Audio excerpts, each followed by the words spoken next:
What are the steps to follow in order to reset the compressor on my Whirlpool refrigerator?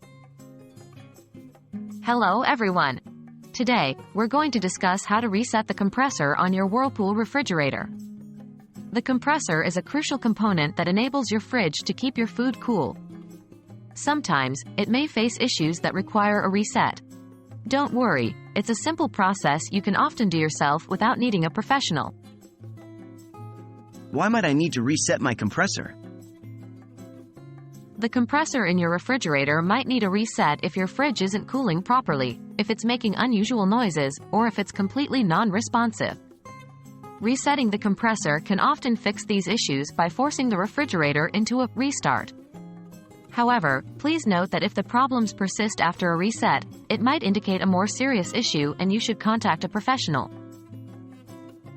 Safety first, unplugging your refrigerator.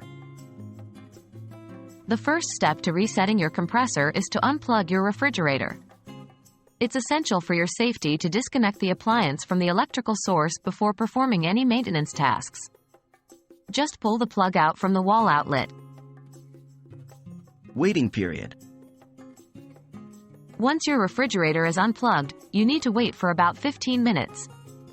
This waiting period gives the compressor time to reset itself. Patience is key in this step. Plug your refrigerator back in. After waiting for 15 minutes, you can now plug your refrigerator back into the wall outlet. This effectively resets the compressor. Monitoring your refrigerator.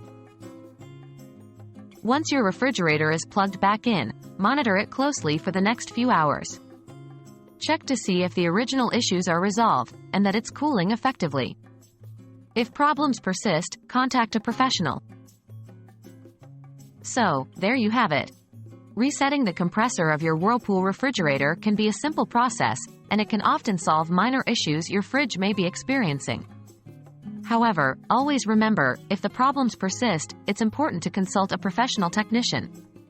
Thanks for watching, and hope this video was helpful. See you in the next one.